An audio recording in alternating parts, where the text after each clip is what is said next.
નમસ્કાર, મારું નામ જેનિશ દેસાઈ છે. આજે આપણે જોઈશું એનાલોગ કોમ્યુનિકેશનની બે મોડ્યુલેશન ટેકનિક વિશે હું સમજાવીશ. AM અને FM. સૌથી પહેલાં AM અને FM શું છે? Low frequency signals direct transmit થઈ શકતા નથી, એટલે મોડ્યુલેશનની જરૂર છે. AM અને FM રેડિયો કમ્યુનિકેશનમાં સૌથી જૂની અને મહત્વની ટેકનિક છે. હવે AM એટલે શું? AMમાં ક્લિયર સિગ્નલની એમ્પ્લિટ્યુડ મેસેજ સિગ્નલ પ્રમાણે બદલાય છે, જ્યારે ફ્રીક્વન્સી કોન્સ્ટન્ટ રહે છે. AM જનરેટ કરવું સરળ છે અને રિસીવર પણ સિમ્પલ હોય છે. બેન્ડવિડ્થ રિક્વાયરમેન્ટ ઓછી હોય છે, પરંતુ AM નોઇઝથી બહુ વધારે અસર પામે છે. તમે ડાયાગ્રામમાં જોઈ શકો છો. હવે આપણે જોઈએ કે FM શું છે. FMમાં ક્લિયર સિગ્નલની ફ્રીક્વન્સી મેસેજ સિગ્નલ પ્રમાણે બદલાય છે. એમ્પ્લિટ્યુડ કોન્સ્ટન્ટ રહે છે. નોઇઝ એમ્પ્લિટ્યુડને અફેક્ટ કરે છે.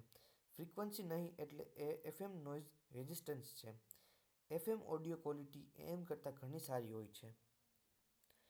હવે આપણે જોશી AM અને FMના એપ્લિકેશન્સ. તો AMના એપ્લિકેશન શું હોય છે?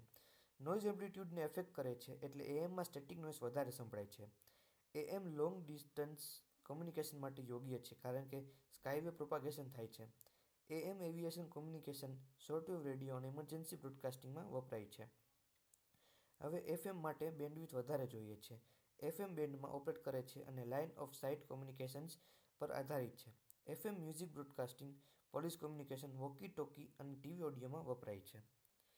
હવે એડવાન્ટેજ શું છે AM અને FMના? AMના ફાયદા સિમ્પલ છે અને લોંગ ડિસ્ટન્સ કવરેજ કરે છે, જ્યારે FM હાઈ ઓડિયો ક્વોલિટી અને નોઇઝ ઇમ્યુનિટીનો ફાયદો છે. હવે આપણે જોઈએ AMના ગેરફાયદા. AM પુઅર ઓડિયો ક્વોલિટી આપે છે અને એમાં નોઇઝ આવે છે, જ્યારે FMમાં ઝાઝી બેન્ડવિડ્થ હોય છે અને લિમિટેડ રેન્જ આપે છે.